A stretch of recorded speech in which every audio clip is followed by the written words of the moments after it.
Gopichand act చేసిన భీమా సినిమాకి సంబంధించినటువంటి రివ్యూని మనం ఒకసారి చూస్తే, ఈ సినిమాలో బిగ్గెస్ట్ పాజిటివ్స్ ఏంటి, కొంచెం పర్లేదు అనుకునే పాజిటివ్స్ ఏంటి, అట్లాగే బిగ్గెస్ట్ నెగిటివ్స్ ఏంటి, కొంచెం పర్లేదు అనుకునే నెగిటివ్స్ ఏంటి అనేది మనం ఒకసారి విశ్లేషిద్దాం. గోపీచంద్ హీరోగా ఈ మధ్యకాలంలో మనకి సినిమాలు రావడం బాగా తగ్గిపోయింది. ఒకప్పుడు యజ్ఞం లాంటి సినిమాలతో అందరినీ ఎంటర్టైన్ చేసినటువంటి గోపీచంద్, ఆ తర్వాత గోలీమార్ కానీ అట్లా అనేక సినిమాలతో మనల్ని ఎంటర్టైన్ చేశారు. ఆ తర్వాత తనకి ఫ్లాప్ స్ట్రీక్ మొదలైంది. వరుస పెట్టి అన్నీ ఫ్లాప్ అయిపోతూ ఉన్నటువంటి పరిస్థితి మనం చూసాం. డైరెక్టర్ మారుతితో చేసినా కూడా ఆయనకి పక్కా కమర్షియల్ అనే సినిమా ఫ్లాప్ అయింది. లాస్ట్ సినిమా అదే వచ్చింది.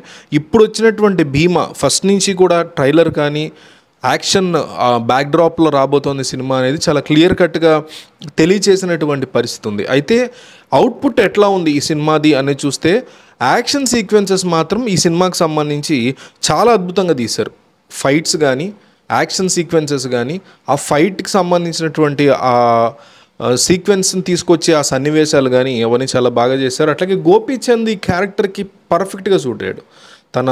తాను ప్లే చేసినటువంటి ఆ కాప్ రోల్ దగ్గర నుంచి డిఫరెంట్ షేడ్స్ ఉన్నాయి ఆ క్యారెక్టర్లో. మళ్ళీ వాటన్నిటికీ కూడా గోపీచంద్ చాలా పర్ఫెక్ట్గా సెట్ అయ్యారు. సినిమాటోగ్రఫీ బాగుంది. సినిమాలో చాలా లావిష్గా మంచి ప్రొడక్షన్ వాల్యూస్తో ఎక్సలెంట్ క్వాలిటీతో తీయగలిగారు సినిమా. అట్లాగే ఇంటర్వల్ బ్యాంగ్ని చాలా బాగా డిజైన్ చేశారు. యాక్షన్ సీక్వెన్స్ అదొకటి ఇంప్రెసివ్గా ఉంది. అట్లాగే క్లైమాక్స్లో వచ్చిన యాక్షన్ సీక్వెన్స్ కూడా మనకి చాలా ఇంప్రెసివ్గా అనిపిస్తుంది. క్లైమాక్స్లో మనకి కైండ్ ఆఫ్ యాక్షన్ సీక్వెన్స్ నచ్చడానికి ఇంకొక ప్రధాన కారణం యాక్షన్ సీక్వెన్స్ యొక్క డిజైన్, కొరియోగ్రఫీయే కాకుండా బ్యాక్గ్రౌండ్ మ్యూజిక్ అనేది క్లైమాక్స్లో చాలా బాగా వర్కౌట్ అయింది. ఈ Ravi Barsur KGF music director ఇచ్చినటువంటి బ్యాక్గ్రౌండ్ మ్యూజిక్ ఈ సినిమాకి బాగా హెల్ప్ అయింది. చాలా చోట్ల ఇంప్రెసివ్ అనిపించింది. ఎస్పెషల్లీ క్లైమాక్స్లో చాలా బాగుంది. అయితే సాడ్లీ మిగతా సినిమా మొత్తం మీద చాలా చోట్ల నెగిటివ్ అయింది కూడా మళ్ళీ అదే బ్యాక్గ్రౌండ్ మ్యూజిక్. ఎందుకో క్లైమాక్స్లో వర్కౌట్ అయినట్టుగా సినిమాలోని మిగతా చోట్ల ఎస్పెషల్లీ ఇంటర్వెల్ బ్యాంగ్లో సెట్ కాల. దాంతోపాటు స్క్రీన్ ప్లే కానీ స్టోరీ కానీ బాగా రొటీన్గా ఉన్నాయి. డైరెక్షన్ కూడా వెరీ రొటీన్గా అనిపించింది. కామెడీ సీన్స్ చాలా ఫోర్స్ఫుల్గా ట్రై చేశారు. ఈ సీన్లో కామెడీ ఉండాల్సిందే, ఈ సినిమాలో కామెడీ లేకపోతే ఏదో కొంప మునిగిపోతుంది అన్నట్టు బలవంతంగా సెపరేట్ థ్రెడ్ ఒకటి చూపించారు. ఆ థ్రెడ్ మనకు అసలు ఇంట్రెస్టింగ్గా అనిపించదు.